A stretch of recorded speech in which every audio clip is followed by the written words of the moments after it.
الحمد لله رب العالمين والصلاة والسلام على نبينا وسيدنا محمد الأمين وعلى آله وصحبه وذريته وأمته إلى يوم الدين أما بعد فيا أحباب الله وأحباب رسوله صلى الله عليه وسلم أوصي نفسي وإياكم بتقوى الله فقد فاز المتقون فلا تموتن إلا وأنتم مسلمون فقال تعالى يا أيها الذين آمنوا اتقوا الله حق تقاته ولا تموتن إلا وأنتم مسلمون. Hadirin saudara-saudariku jemaah subuh khususnya di Masjid Al-Azhar Jakarta ini, semoga di subuh ini kita digolongkan pada orang-orang yang disebutkan oleh Nabi sallallahu alaihi wasallam yang diberkahi sejak awal subuhnya, dan semoga seluruh ibadah yang kita tunaikan, khususnya salat subuh yang tadi kita sama-sama tunaikan, diterima oleh Allah Subhanahu wa taala, dan doa-doa kita diijabah oleh Allah Subhanahu wa taala. Surah yang dibacakan oleh imam kita tadi yaitu surah Asy-Syu'ara di surah ke-26 di ayat khususnya 128 dan berhenti di rakaat kedua tadi di ayat 145. Ada pesan-pesan penting yang terdapat di ayat itu yang dibacakan tadi. Nanti beberapa poinnya terkait dengan pembahasan kita. Saya tidak janjian dengan imam, saya pun baru sampai tidur di kantor tadi malam, kurang lebih baru 2-3 jam kemudian berangkat ke sini.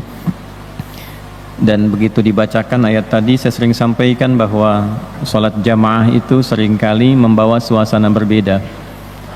Imam kadang merencanakan satu surah, satu ayat, begitu sudah waladhdallin itu kadang bisa berubah.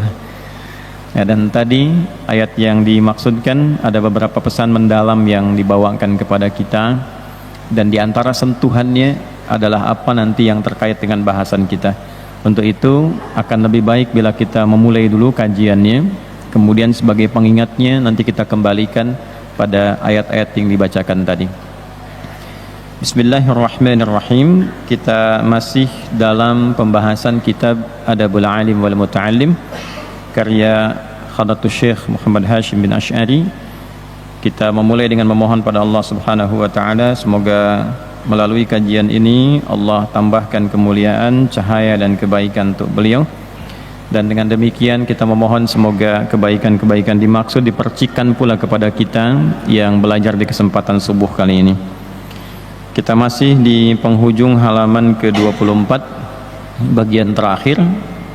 Ini bagian yang menekankan pembahasannya pada para pengajar ilmu, para ustadz, para kiai, ya, para pengajar umumnya. Lalu setelah bab ini selesai, masuk kemudian pada para penuntut ilmu. Jadi seimbang. Nah, demikian yang diajarkan oleh Nabi sallallahu alaihi wasallam. Biasanya para ulama mengambil dua esensi pembahasan ini dalam bab ilmu, itu dari utamanya hadis Nabi sallallahu alaihi wasallam yang diriwayatkan oleh sahabat mulia Abu Hafs Umar bin Al-Khattab radhiyallahu taala anhu. Didokumentasikan hadis ini kelak oleh Imam Muslim dalam kitab sahihnya nomor hadis yang ke-8. Lalu dikutip oleh beberapa ulama termasuk Al-Imam An-Nawawi Ad-Dimashqi Yahya bin Sharaf rahimahullahu taala memasukkan hadis ini dalam 42 hadis di Al-Arba'in, itu nomor hadis yang kedua. Nah, ini Jibril alaihi salam datang dengan dua sifat. Sifat sebagai pembelajar, sifat sebagai seorang pengajar. Ya, kata Umar bin Khattab radhiyallahu taala anhu, "Bainama nahnu julusun 'inda Rasulillah sallallahu alaihi wasallam, ittala 'alaina rajulun shadidu bayadith thiyabi syadidus sawadi sya'ri la yura alaihi atharus safari wa la ya'rifuhu minna ahadun fajalasa ila nabi sallallahu alaihi wasallam fa asnada rukbatayhi ila rukbatayhi ووضع كفيه على فخذيه فقال يا محمد أخبرني عن الإسلام. Nah, sampai di sini ini ada sikap adab seorang penuntut ilmu. Kemudian ketika Nabi menjawab sallallahu alaihi wasallam, al-islamu an tashhadu an la ilaha illallah wa anna muhammadar rasulullah wa tuqimas salah wa tu'tiyaz zakah wa tasuma ramadhana wa tahujjal baita in istata'ta ilayhi sabila qala sadaqta fa'ajibna yas'aluhu fayusaddiquh. Ketika Nabi menjelaskan, tiba-tiba orang ini yang disifati penuntut ilmu tadi mengatakan, engkau benar ya Muhammad sallallahu alaihi wasallam. Kata Umar, kami ini heran, orang ini bertanya tapi juga membenarkan. Nah, di sini ada uslub pengajar ilmu. Maka nanti di akhir hadis yang viral itu, ya, setelah bertanya tentang Islam, kemudian iman, kemudian ihsan, tanda-tanda kiamat, Nabi menjelaskan, huwa Jibril atakum yu'allimakum dinakum. Dialah Jibril alaihissalam yang menyamar sebagai penuntut ilmu sekaligus pengajar ilmu, mengajarkan pokok-pokok agamamu. Dari hadis yang terlihat singkat dan padat ini tentang pokok-pokok agama. Jadi kalau berislam tuh pokoknya itu ada 3, pengingatnya 1. Jaga ini saja sampai meninggal. Ya, jaga sampai meninggal. 1, Islam. Ya, pokok kita sebagai muslim menunaikan tuntunan dalam Islam. Ya, ini yang selalu diingatkan di dalam kesempatan setiap pekan, khususnya di khutbah Jumat. Dengan seringkali khatib mengikuti sunnah Nabi sallallahu alaihi wasallam mengingatkan dalam tausiah takwanya, mengutip Al-Quran surah ketiga Ali Imran di ayat ke-102, ya ayyuhalladzina amanu taqullaha haqqa tuqatih wa la tamutunna illa wa antum muslimun. Hai semua orang yang telah beriman dimanapun berada, buktikan keberimananmu kepada Allah dengan meningkatkan takwamu kepada Allah secara serius, dengan sungguh-sungguh. Jangan di masjid takwa, keluar dari masjid tidak takwa, di rumah takwa, di kantor tidak takwa. Maka keluarkan ayat-ayat takwa yang membimbing seluruh elemen tubuh kita ini, sehingga mata ketika melihat bertakwa, telinga ketika mendengar, mendengarnya menggunakan takwa, lisan ketika berbicara, pembicaraannya membawa unsur takwa, sampai ke ujung kaki. Nah, tunaikan dengan serius, dengan sungguh-sungguh. Karena itu nanti ada takwa ritual, ada takwa sosial. Mendidik anak dengan baik itu bagian dari takwa. An-Nisa di ayat ke-9. Ya. Kita merencanakan program nih, kegiatan kita sampai diridhoi oleh Allah sampai pulang, itu bagian dari takwa. Di Al-Hasyr ayat yang ke-18 itu, ya. Nah, segala bagian unsur takwa ini jaga, pertahankan sebagai seorang muslim. Jangan sampai wafat kecuali menjadi muslim yang baik. Pastikan dalam wafat itu kepada kita menjadi bagian dari muslim yang baik. Nah, muslim yang baik itu pokoknya ada 5. 1, menjaga syahadat dan kecintaannya kepada Rasulullah sallallahu alaihi wasallam. Ya. Asyhadu an la ilaha illallah. Nah, itu tauhid kita kepada Allah Subhanahu wa taala. Jaga. Jangan sampai ketika meninggal tidak bertauhid. Nah, cara menjaganya bagaimana? Ada 2 nanti. 1 dengan ilmu, yang kedua dengan amal. Dari mana taunya dengan ilmu? Di Quran surah 47. Ya, surah Muhammad sallallahu alaihi wasallam ayat 19. Fa'lam annahu la ilaha illallah. Fa'lam, maka ketahuilah. Terjemahan begitu.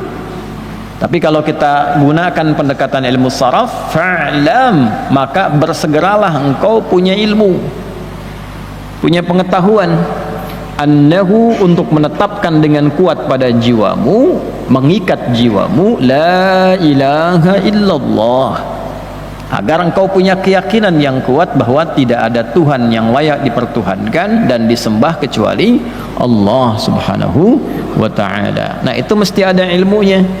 Nah, ilmu itu yang disebut dengan tauhid namanya. supaya imannya terikat di dalam jiwa. Jadi kalau ditawarin sembako tidak lepas ikatannya, ya. Nah, perempuan-perempuan belum nikah nih hati-hati, jangan sampai dengan kalimat-kalimat yang terasa terdengarnya indah, ya, hanya 2 kata aku mencintaimu gitu kan, nah tiba-tiba lepas ikatan imannya, itu bahaya tuh. Nah kalau diikat pakai ilmu, ilmunya bagus, ikatannya kuat, ikatan itulah yang disebut dengan akidah namanya, dari kata aqada, ya, sesuatu yang terikat dengan kuat. Nah itu mesti pakai ilmu, ngaji karena itu. Yang kedua, cara mengikatnya dengan amal. Amal itulah yang disebut dengan ibadah namanya.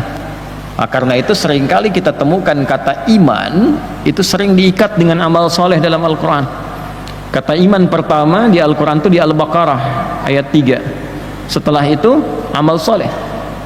Alladzina yu'minuna bil ghaibi wa yuqimunas shalah. Tuh. Wa mimma razaqnahum yunfiqun.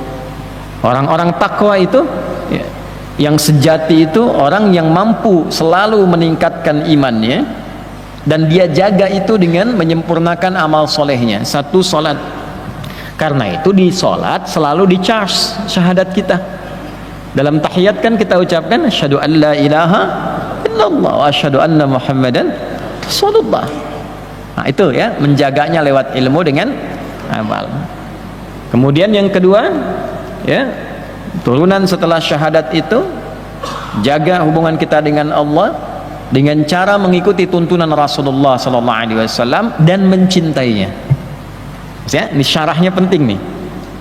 Menjaga hubungan kita dengan Allah dengan cara mengikuti Rasulullah SAW dan mencintainya. Maka perbanyak salawat pada Nabi, perbanyak salawat, ya. Nah itu menumbuhkan cinta pada Rasulullah. Dengan kecintaan itu mudah ikut, ya, biasanya kalau cinta itu ikutnya mudah. Tapi kalau kurang rasa cintanya itu, menerimanya itu agak kurang. Kalau sudah ada rasa cinta, Nabi ajarkan sholat, Nabi minta zakat, dia zakat. Makanya yang ketiga, sebagai muslim sepanjang hidup berusaha maksimal supaya bisa zakat, ya. Kemudian puasa, kemudian haji, ya, setidaknya umrah, berusaha supaya bisa haji, bisa umrah. Sekalipun kemudian dalam ajalnya tiba dia belum mampu menunaikan, tapi tercatat usaha untuk bisa menunaikan itu. Nah ini aja 5 yang pokok ini jaga selama hidup. Bikin tabel begini, ya. Nama saya Adi Hidayat. Rukun Islam pertama syahadatnya bagaimana, kecintaan pada Rasulullah bagaimana, yang kedua sholatnya bagaimana, bikin diagram sholat itu, yang pokok tambah yang sunnah. Selama hidup sholat apa yang belum pernah dikerjakan, simple. Yang ketiga zakat, udah pernah zakat belum, usaha bekerja supaya bisa zakat. Itu orang beriman. Kalau belum beriman, dia dagang, dia bisnis, usaha untuk kaya, wajar, belum ada iman. Antum udah punya iman, pembedanya apa? Kalau cuma kerja usaha supaya bisa kaya, yang belum beriman juga bisa begitu. Terus pertanggungjawaban iman kita di hadapan Allah bagaimana? Ya, Uthman, Abdurrahman bin Auf, Talha radhiyallahu taala anhum jami'an, itu mereka berusaha dagang supaya kaya sebelum masuk Islam. Setelah masuk Islam, orientasi karyanya itu dengan bekerja itu tujuan utamanya untuk memenuhi ridha Allah. Yang Allah perintahkan lewat dagang saya ini apa? Oh ternyata amal soleh, zakat, bisa infak, bisa sedekah. Nah cara berpikirnya begitu, ya. Nah demikian jaga sampai kita kemudian wafat, ya. Wala tamutunna illa wa antum muslimun. Untuk menguatkan itu nanti ada sumber kekuatan dalam diri kita, sumber cahayanya. Nah kalau ini kuat, Islamnya kuat. Itulah yang disebut dengan iman, ya. Iman tuh nuklearnya tuh, sumber kekuatannya. Jadi kalau imannya kuat, nanti memancar ya ke bagian tubuh-tubuh kita ini untuk membimbing tubuh berperilaku sebagai muslim dengan imannya. Tadi yang saya katakan, bicaranya pakai iman, mendengarnya pakai iman. Qul lil mu'minina yaghuddu min absarihim, katakan pada pria beriman, kalau dia beriman matanya dalam melihat akan dibimbing oleh imannya. Kata imannya tak bagus, palingkan. Ya ayyuhalladzina amanu la yaskhar qaumin qaum, hai semua orang yang beriman, imanmu membimbing lisanmu untuk berkata yang baik. Iman tidak akan membimbing engkau untuk mudah mencela. Tuh. Sampai ke ujung kaki. Cara menguatkan iman itu pilarnya 6. Maka keluarkan 1, 2, 3, 4, 5, 6. Bikin tabel lagi. Saya sebagai mukmin, level iman saya di mana nih dari 3 itu? Lemah, sedang, atau kuat? Nanti urutkan yang 6 ini. Hubungan saya dengan Allah bagaimana? Kenal tidak dengan malaikat? Ya, ada kitabnya Syed Sabiq itu bagus ya, namanya Al-Aqaid Al-Islamiyah itu. Itu menguraikan urutan-urutan keimanan itu bukan sekedar dengan hafalan, tapi juga dengan pengenalan dan pendalaman. Anda hafal misalnya jumlah malaikat yang pokok, yang terkait dengan aktivitas hidup kita, misal ada 10 dari Jibril sampai Ridwan. Nah, yang pokok terkait hidup kita, apa tugas malaikat itu dengan kita? Dipelajari, dari pelajaran itu dipraktekkan dalam hidup. Misal malaikat Mikail ditugaskan menurunkan rizki misalnya. Apa sifat-sifat yang menyertai malaikat Mikail itu? Senang tempat yang bagaimana? Senang amal yang bagaimana, senang keadaan kita seperti apa, sehingga dengan mengenal itu kita persiapan supaya rezeki mudah turun. Anda berdoa di rumah tapi rumahnya nggak disenangi malaikat, bagaimana rezekinya bisa turun? Nah, belajarnya begitu. Kenal malaikat maut misalnya, ya, tahu malaikat maut Israel, pelajari sifatnya, bagaimana sifatnya saat datang, bagaimana tanda-tandanya ketika datang, ya, supaya punya persiapan ketika pulang. Nah, ini yang kemudian kita keluarkan, sehingga dengan pendekatan 6 itu sampai qada dan qadar. Biasanya yang 5 itu mudah dikaji dan agak mudah dipraktekkan, tapi yang ke-6 itu seringkali dipertanyakan. Kalau yang ke-5-nya kuat, yang ke-6-nya mudah, maka sama seluruhnya antara suka dan duka. Kalau sedang suka itu bersyukur, kalau duka dia bersabar, maka sampailah kepada level halawatul iman. Ya, ya Allah, kenapa harus saya yang di PHK? Ya, terus kenapa harus orang lain?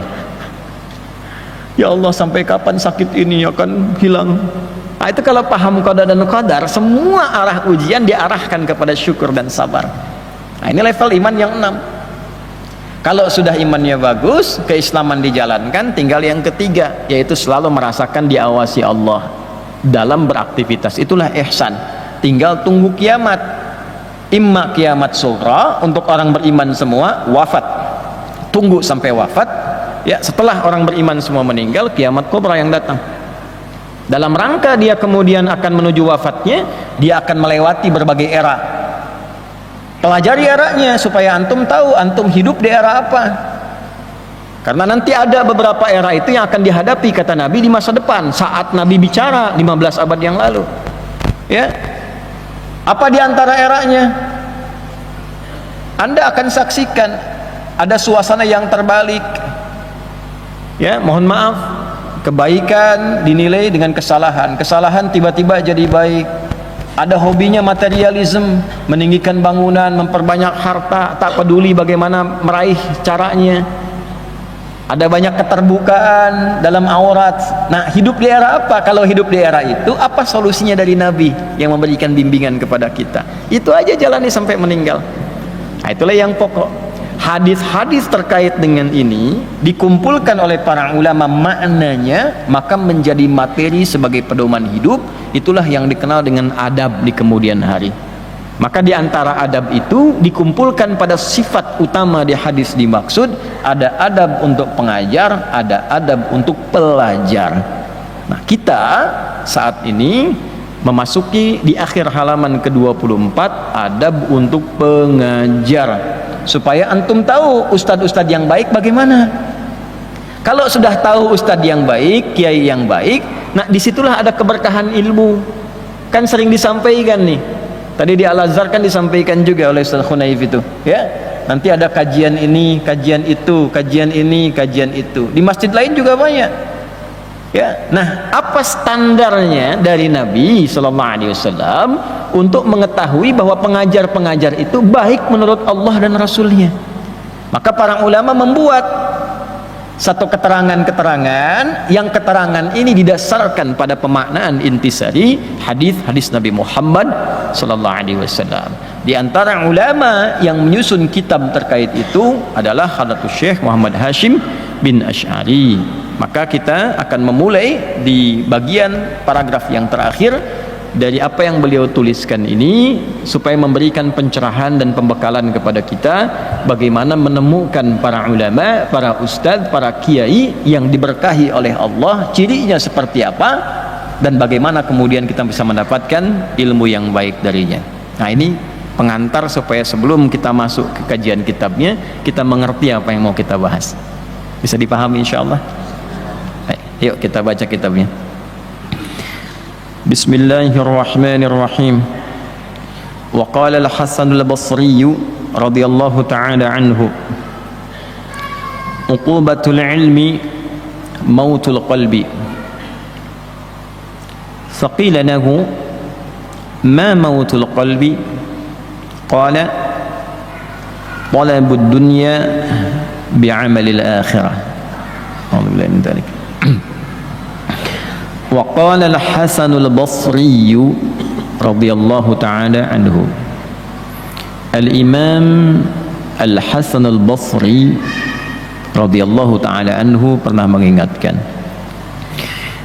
siapakah Al-Imam Al-Hasan Al-Basri ini? Nah, ini penting, nah, supaya kita mengetahui sirah dan ibrah perjalanan hidup seseorang, lalu belajar dari perjalanan hidup itu apa yang bisa kita gali. Dan alhamdulillah saya membuat catatan-catatan, Pak, Bu, untuk memperjelas ini. Jadi bikin syarah sendiri, ya, hasyiah, bukan syarah, hasyiah, catatan-catatan sendiri, nulis sendiri dari keterangan-keterangan ulama. Nah, ini bukan berpikir sendiri, tulis sendiri, bukan. Ulama nyampaikan apa, kita rangkum, kita berikan catatan-catatan. Nah, ini saya nulis nih. Jadi kalau gurunya nulis, muridnya nggak nulis, keterlaluan. Bikin kecil catatan ya. Jadi Bapak Ibu sekalian, nanti kita tahu apakah radhiyallahu ta'ala anhu ini makna yang pertama, golongan sahabat, atau makna yang kedua, bukan sahabat tapi amalannya diridhai oleh Allah subhanahu wa ta'ala, sehingga dilekatkan nama sifat yang serupa dengan para sahabat. Imam Al-Hasan Al-Basri, beliau lahirnya di Madinah, ya, lahir di mana? Di Madinah, di kota Nabi Sallallahu Alaihi Wasallam, di tahun 21 Hijrah.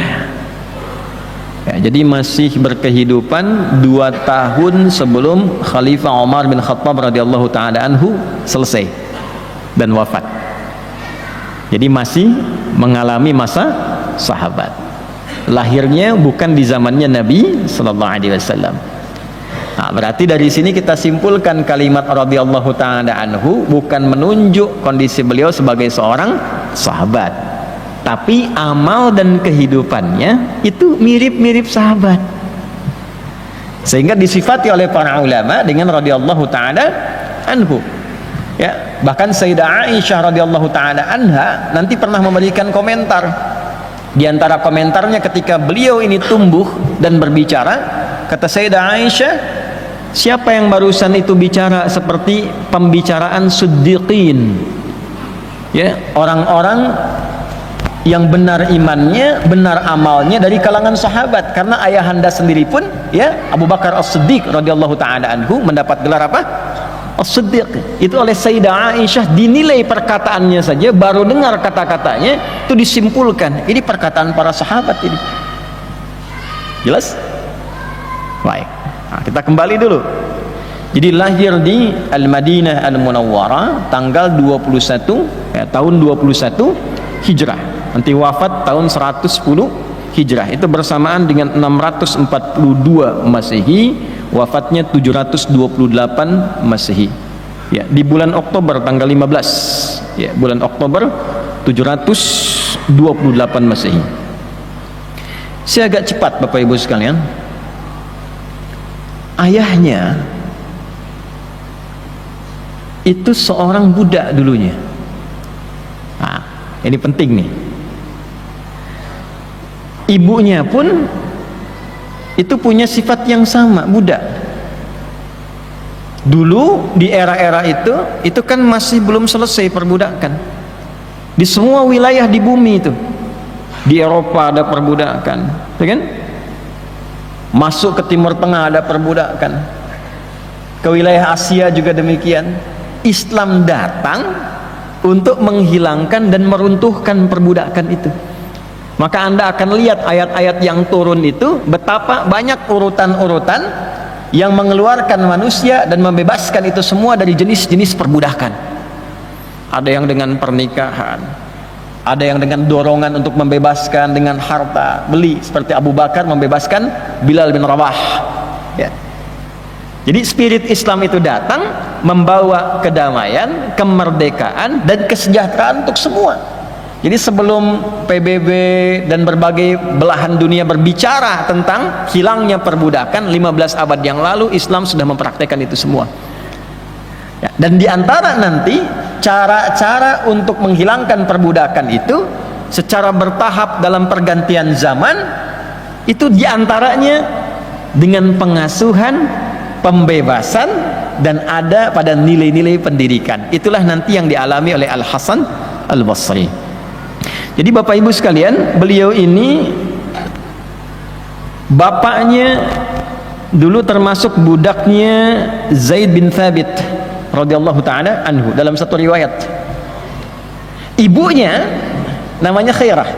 Khairah ini juga budak atau asistennya dari Ummul Mukminin Ummu Salamah radhiyallahu ta'ala anha.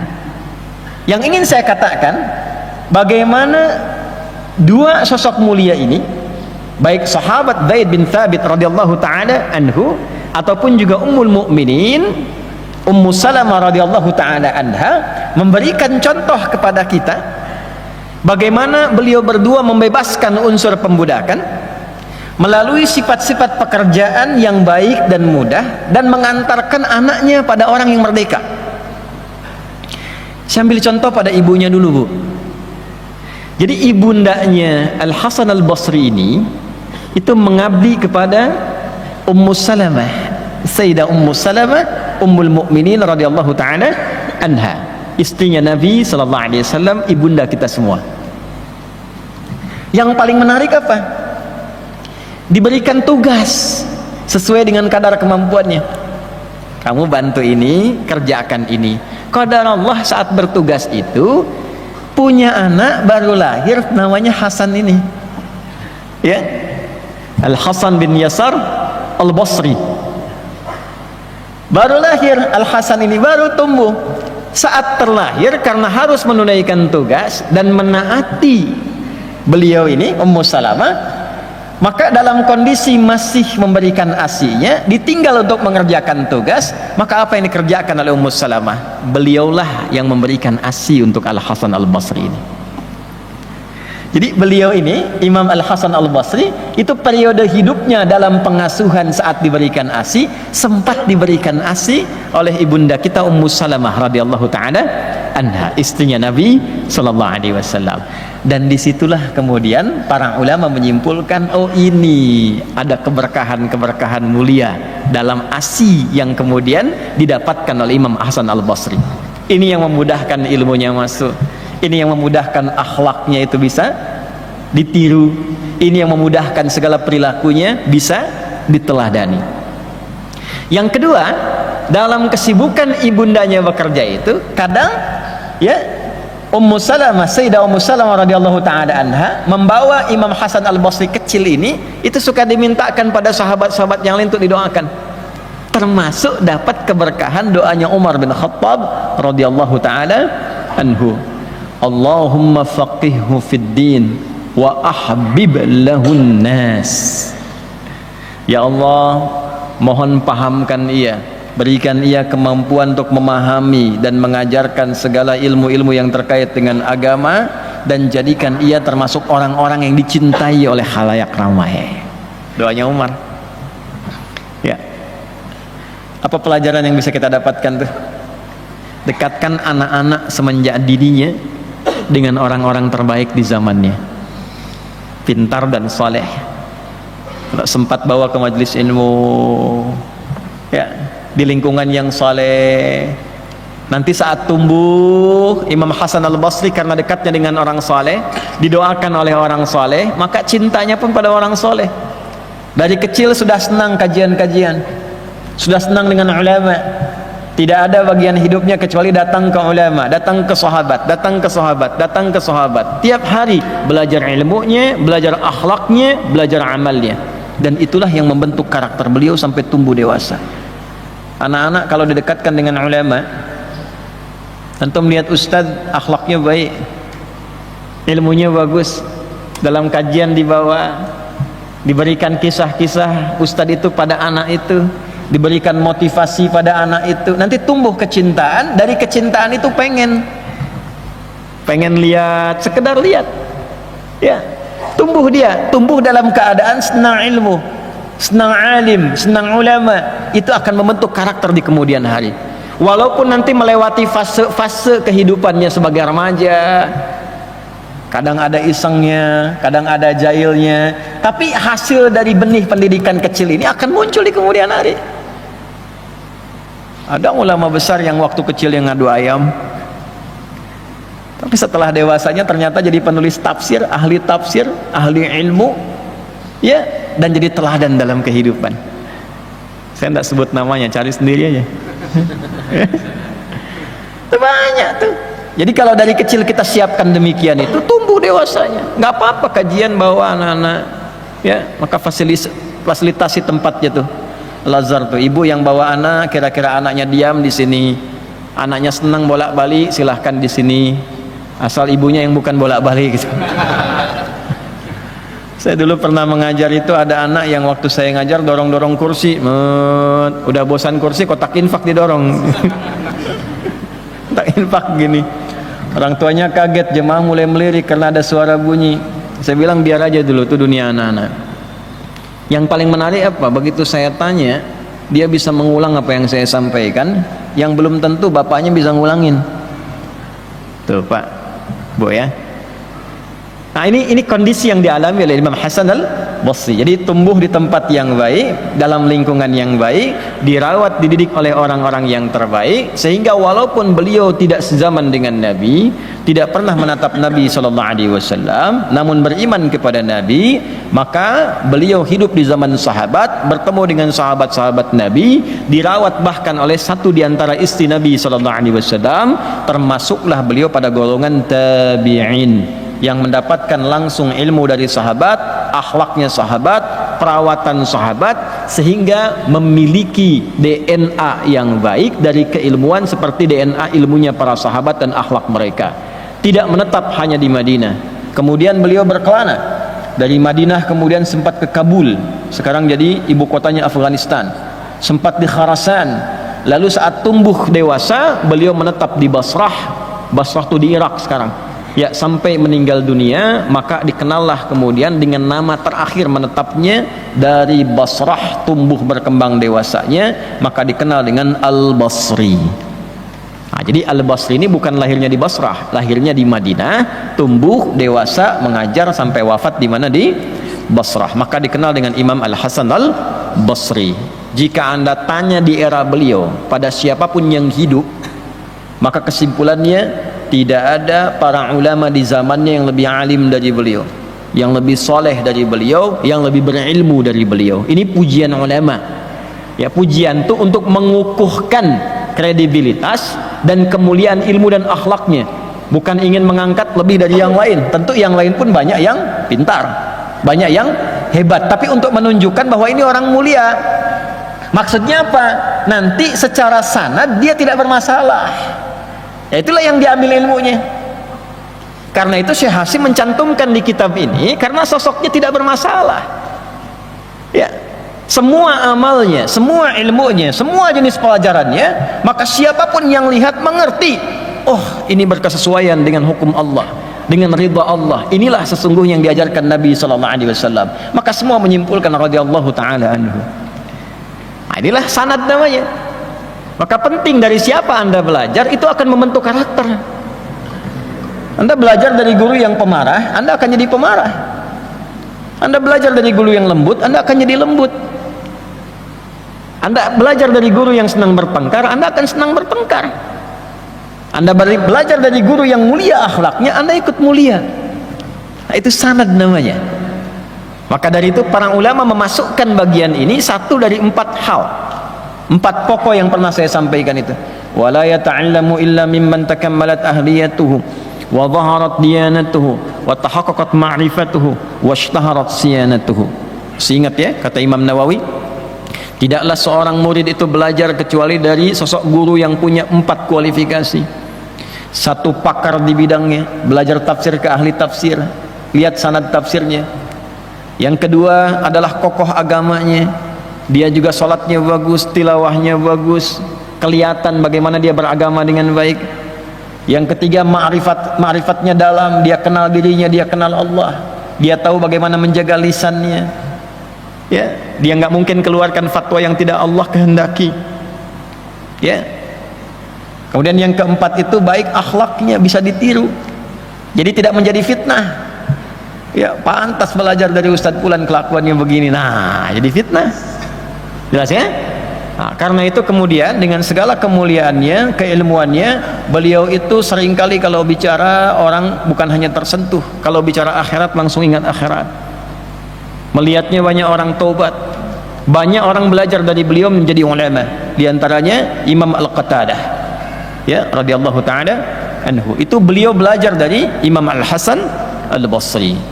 Di antara catatan-catatan yang didokumentasikan oleh para ulama terkait dengan aspek pencarian guru yang baik dari pengalaman Imam Hasan Al-Basri, dicantumkanlah kemudian oleh para ulama, dikutip oleh ulama setelahnya, dan Hadratus Syekh Muhammad Hashim bin Asy'ari mengambil satu bagian catatan itu, dituangkan dalam kitabnya, dan ini yang tadi kita bacakan.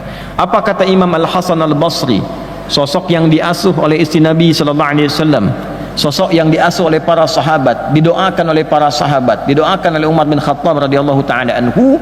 Di antara wasiat atau pesan kuat beliau bagi para penuntut ilmu yang ingin mencari guru, perhatikan kalimat berikut. Qala, beliau menyampaikan, uqubatul ilmi, sungguh hukuman bagi ilmu itu, mautul qalbi, ialah wafatnya hati, matinya hati.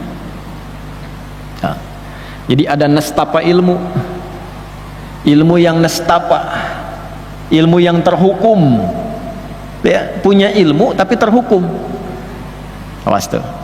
Jadi ada ustad-ustad, ada kiai dalam tanda petik ya, ada habib dalam tanda petik, para pengajar-pengajar, nih guru-guru di sekolah juga masuk nih.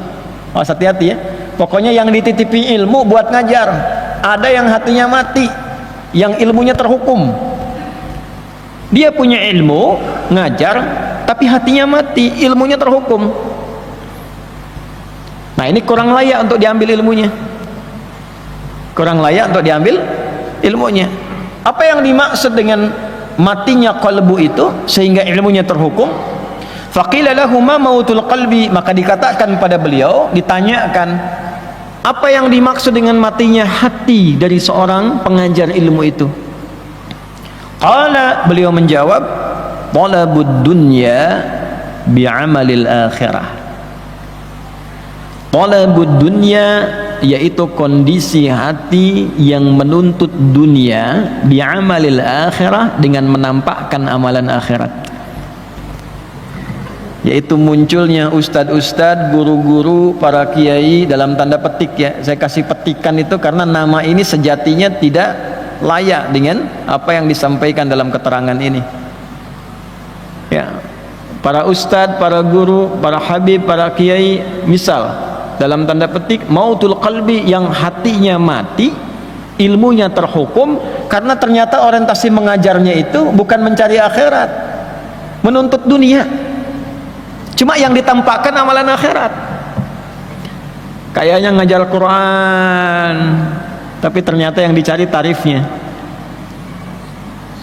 Ustadz, ini nanti mau ada akad nikah nih, bisa nggak Ustadz ngaji?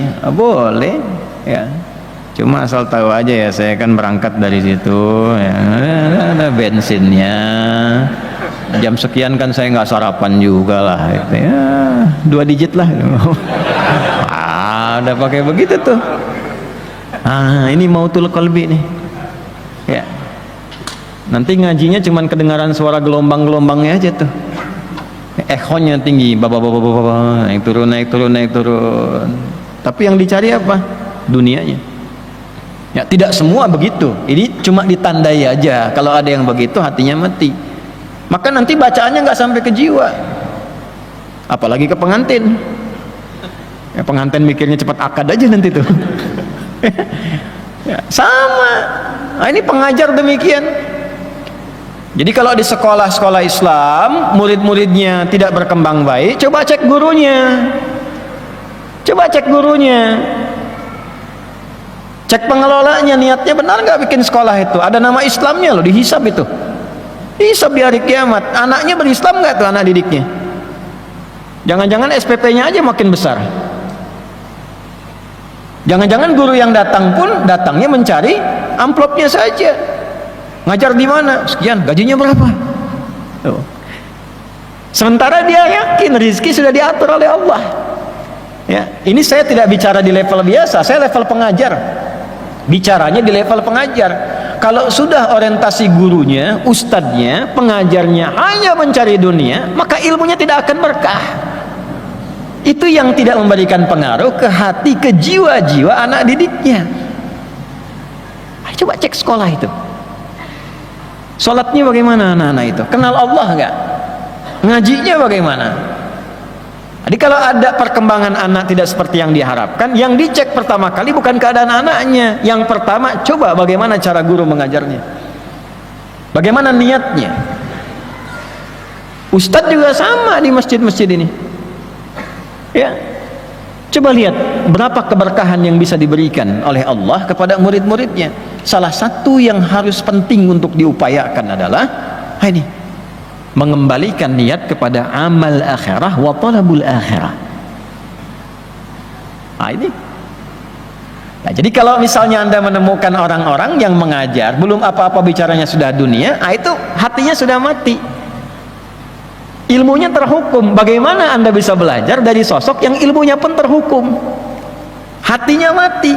Tapi yang ditampilkan tuh performance-nya seperti akhirat. Pakaiannya pakaian akhirat, bicaranya tentang akhirat. Padahal di hatinya pencarian dunia.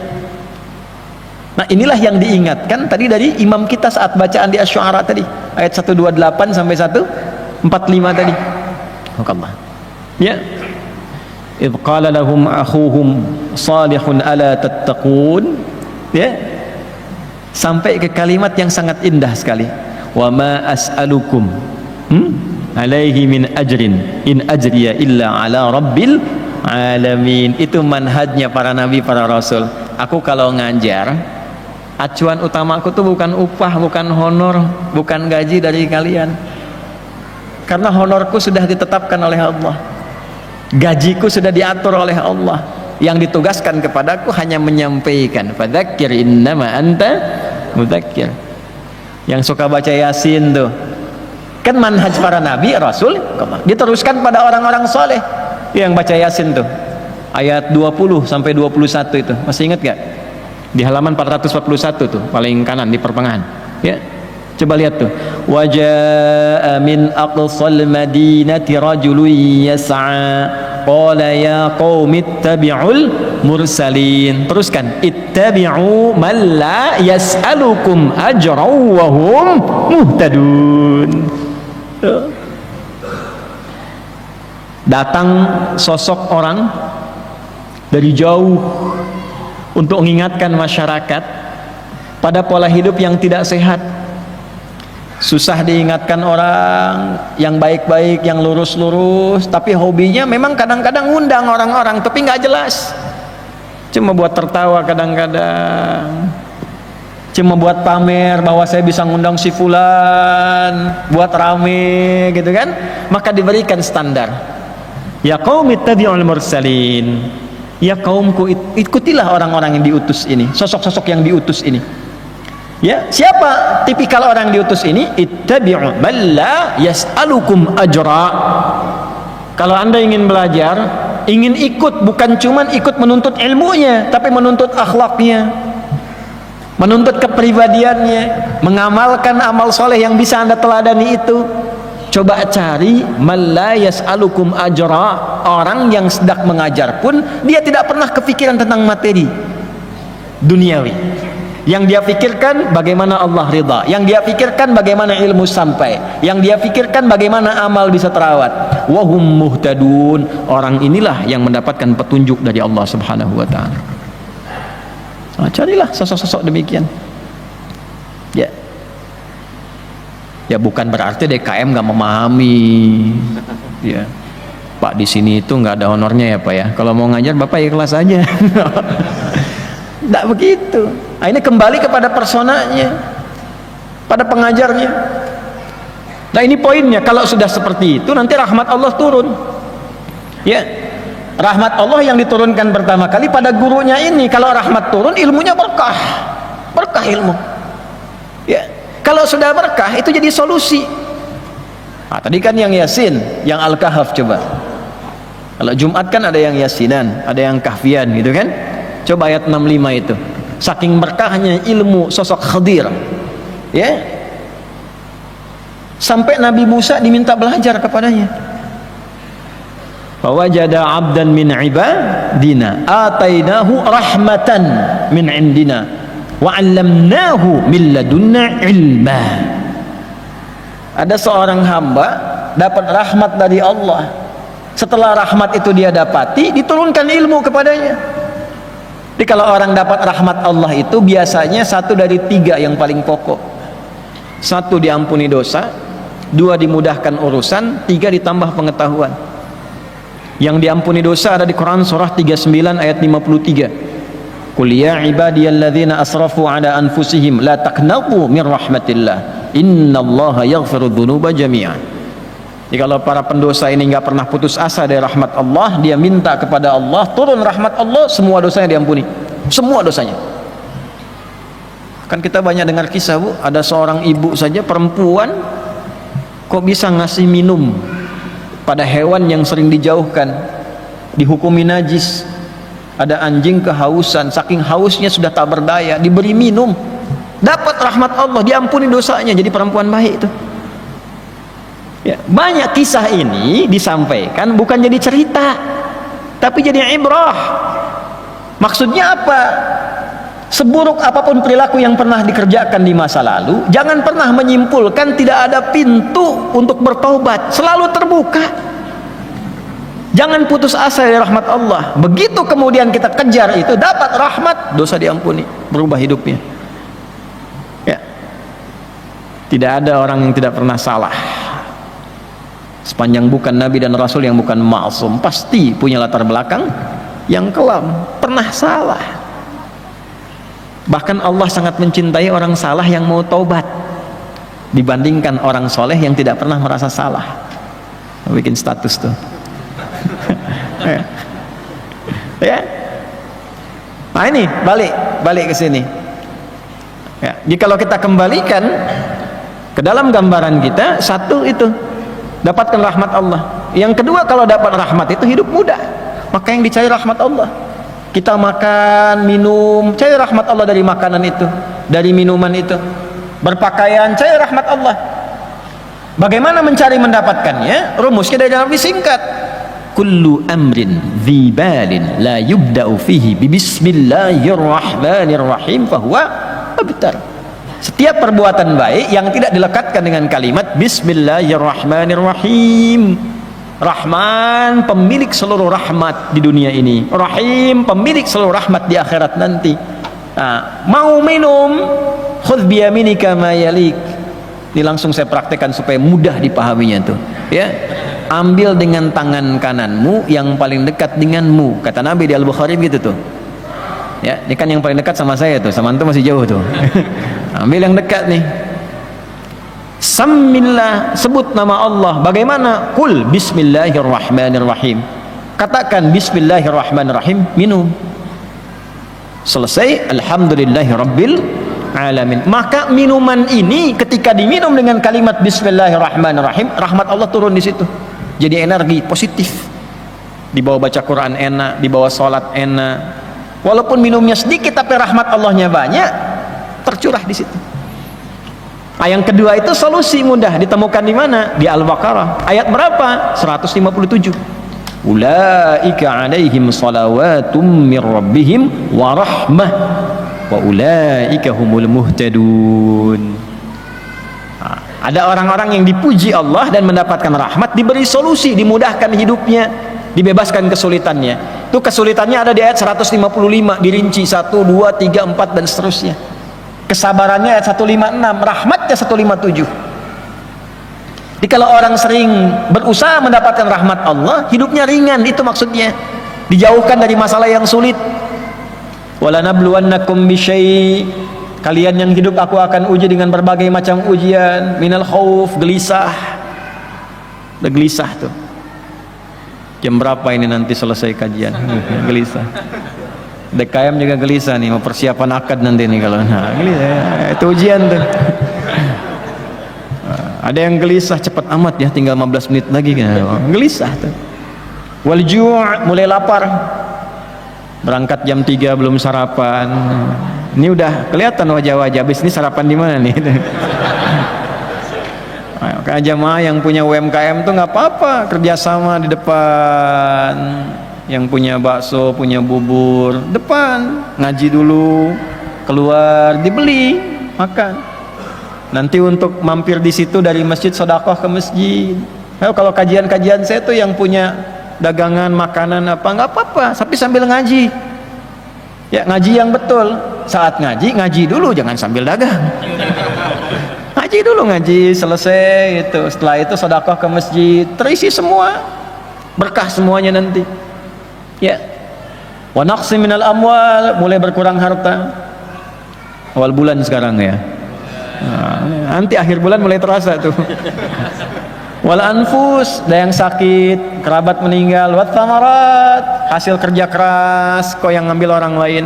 Saya yang kerja, dia yang ngambil, saya ikut tender, dia yang dapat, dan seterusnya. Wa basyiris sabirin, berikan kabar gembira pada orang sabar. Kok ada ya orang dapat masalah malah gembira?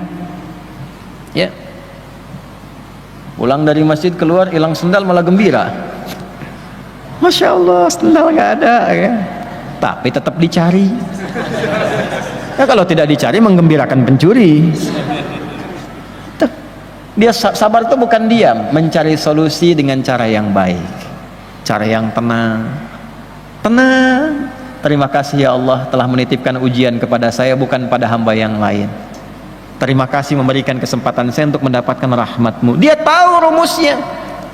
Begitu kalimat itu keluar, perhatikan kalimatnya.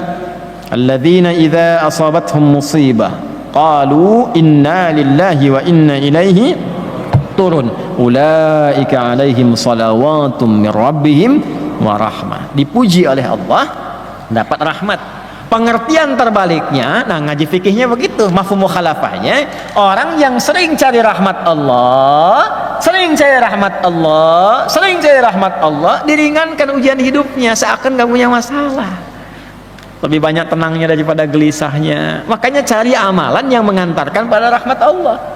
Di antara amalannya apa? Masuk masjid, cari amal di masjid, sedang gelisah ke masjid. Makanya baru masuk sudah minta rahmat Allah. Anda masuk kaki kanan kan? Halo? Ya, baca apa? Allahumma ftahli abwaba rahmatik.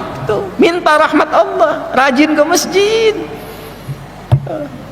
Masjid-masjid yang benar. Ibu, rahmat Allah tuh turun ke ibu tuh. Ya, dekati ibu, sayangi, bakti. Kalau ibu sudah reda, rahmat turun. Ya, hidup mudah. Kalau ada hidup sulit, coba cek hubungan dengan ibunya, hubungan dengan ayahnya. Coba dicek. Yang paling pokok hubungan dengan Robnya, masih punya Tuhan nggak? Giliran punya masalah nuntutnya kebangetan. Ya, Anda kalau punya masalah sama orang kan susah mau minta tolong. Kenapa Ji? Ini nih, aduh masalah begini nih, uang kredit belum lunas, gini, tuntutan dah banyak, debt collector lah nongkrong depan tuh. Ada minta aja bantuan sama si fulan ke tetangga, aduh susah ya. Masalah. Tapi kan sama Allah nggak begitu. Sholat udah jarang, baca Quran nggak pernah, begitu ada masalah, ya Allah kenapa aku yang diuji? Dijawab deh, kamu nggak pernah sekolah ikut ujian. Sekolah nggak pernah ikut ujian, sholat nggak pernah, baca Quran nggak pernah, tiba-tiba dapat masalah merasa diuji. Nggak pernah sekolah ikut ujian, yang repot nggak pernah sekolah ikut ujian pengen diwisuda.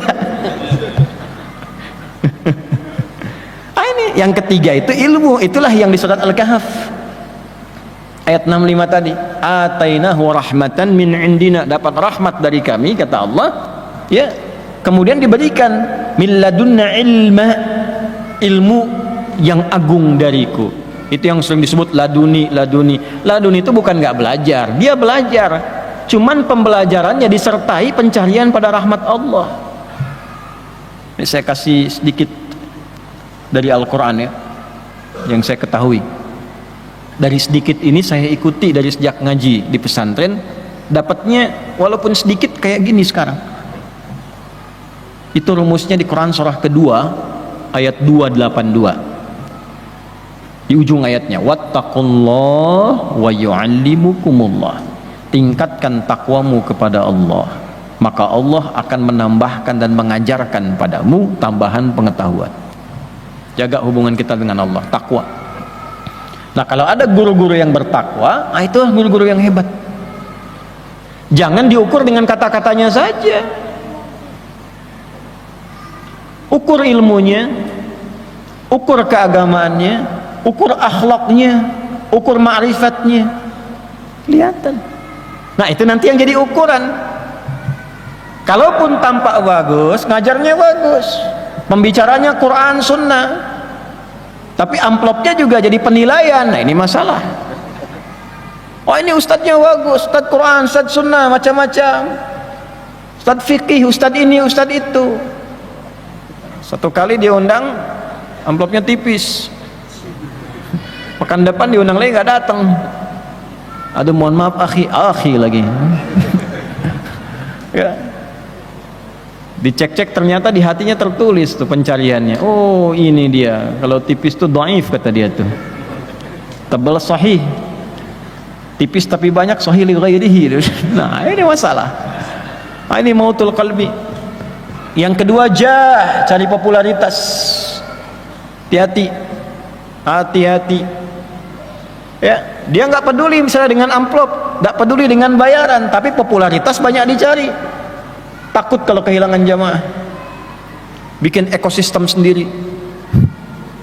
Ya, kalau ngaji itu harus ke dia aja, ke orang lain nggak boleh. Takut nanti beda, takut nanti tercemar, takut kena syubhat. Ya, padahal yang diajarkan orang lain pun Quran juga, Sunnah juga, tersambung ilmunya ke Nabi, dia hafal Quran, tahu kitab, tahu juga keterangan para ulama dan sebagainya, tapi dia mengondisikan tidak boleh ngaji sama orang lain, sama dia saja. Nah, itu namanya. Ya.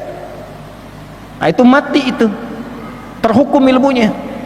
Yang bahaya tuh begini, yang bahaya ketika dia salah menyampaikan pendapat di lingkungannya dan dia mencegah muridnya mengaji kepada guru lain yang memungkinkan tahu tentang jawabannya, maka terputus di situ sanad ilmunya, bisa salah dalam amalnya. Karena kenapa? Terhambat oleh kata-kata tadi. Ini nggak jelas guru yang di sana, supaya terjaga Anda di sini. Ketika salah guru menyampaikan pendapatnya, bahaya. Itu problem. Makanya yang dicari itu bagaimana Nabi memberikan petunjuk, ulama merangkum itu. Ini Hasan al-Basri, cek. Imam Nawawi sampaikan nih 4 kualifikasi. Nah, sering saya sampaikan, ilmu diambil dari siapapun ulama yang benar, yang baik. Kalaupun ada hal-hal yang kurang sependapat dengan itu, misal Bisa jadi karena kurang pengetahuan kita belum sampai ke situ, atau yang kedua kita kurang cocok dalam mengamalkan itu. Nah, jangan kemudian dihambat itu dengan kesimpulan-kesimpulan yang tidak baik. Itu nanti ada pembahasan dalam bab yang kedua, khusus untuk siapa? Untuk penuntut ilmu. Nanti kita akan belajar itu dalam pembuka sudah disebutkan langsung bagaimana ciri penuntut ilmu yang diberkahi. Sekarang kita belajar ciri pengajar pengetahuan yang diberkahi oleh Allah Subhanahu wa taala. Jadi yang pertama, kondisi hati seseorang yang mati itu ketika pengajarannya diikat oleh unsur duniawi. Ya. Bahasa tegasnya kalau dalam Quran tuh ginilah, wala tamnun tastakthir. Jangan engkau berusaha memberi orang lain dengan pengajaranmu, dengan ilmu yang Allah titipkan padamu, dengan berharap kompensasi dunia yang dinilai olehmu lebih banyak. Tastakthir tuh minta lebih. Baru ngajar sekali udah minta naik gaji. Kan? Gajinya berapa? Datang, baru masuk, Pak, saya ngajarkan anak-anak gampang pahamnya tuh. Kalau besok nggak naik gaji saya nggak mau saya ngajar lagi. Wala tamnun tastakthir. Itu hal yang pertama. Jadi kalau Anda ngundang orang yang dalam tanda petik disebut ustadz itu sudah minta tarif di awal, udah coret.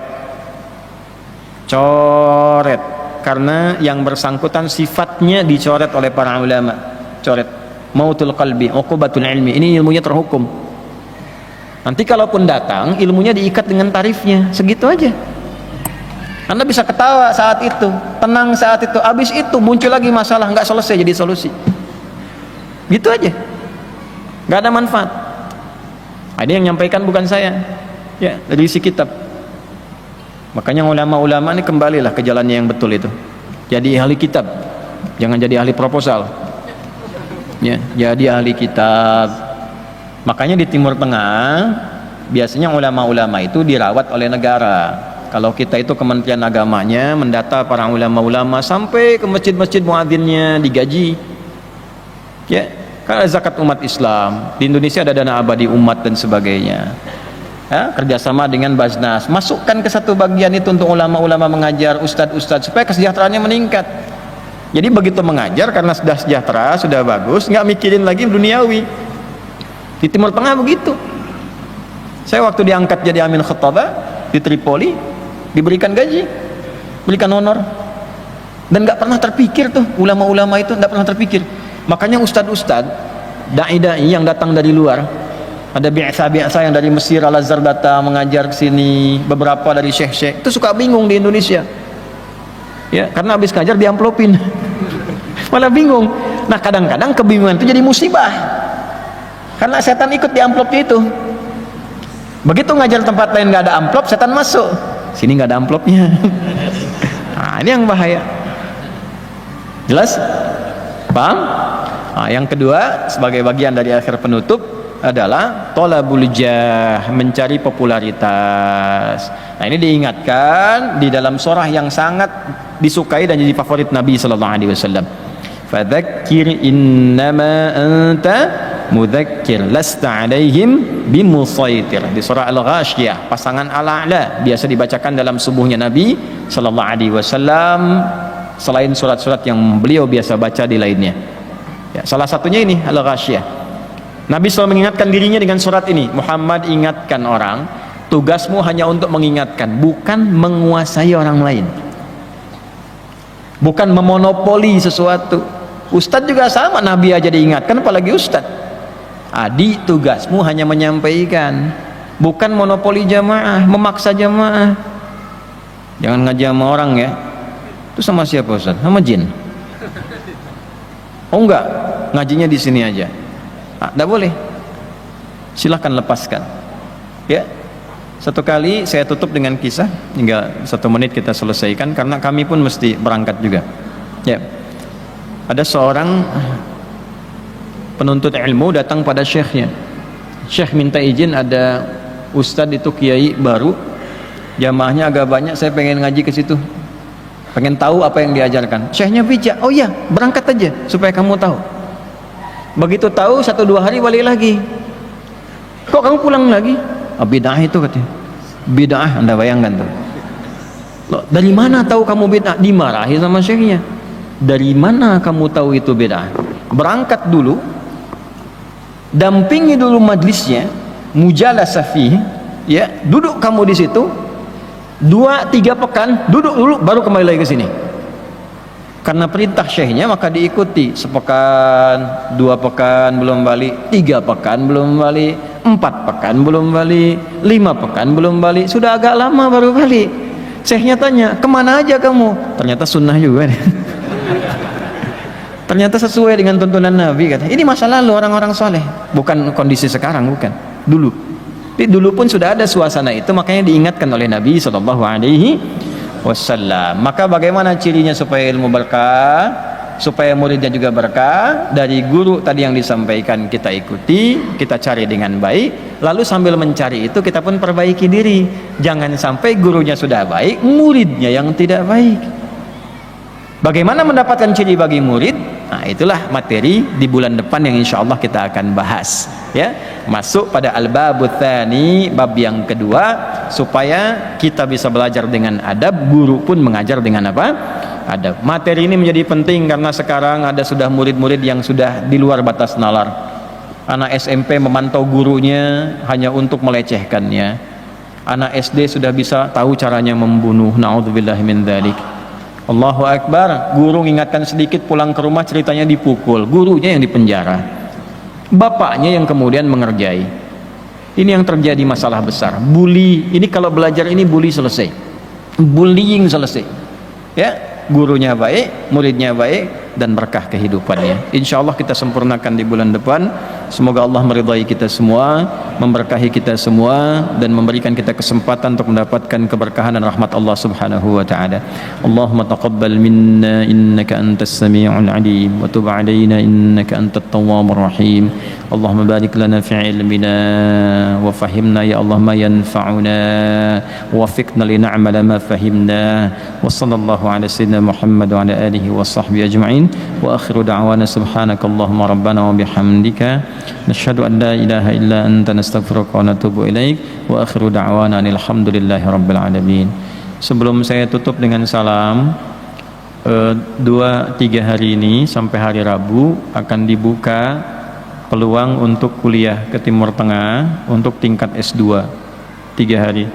Anda yang sudah punya ijazah S1, laki-laki atau perempuan, hafal Quran 30 juz, sudah ini dengarkan aja, hafal Quran 30 juz, bahasa Arab lancar, segera daftarkan. Hari ini insya Allah saya buka di Instagram nanti. Syaratnya 2 ini yang paling pokok. Daftarkan, insya Allah semuanya gratis, tiket gratis, berangkat gratis, dapat uang saku. Kalau sudah menikah dapat uang nafkah untuk selama belajar, ya, supaya bisa kembali lagi.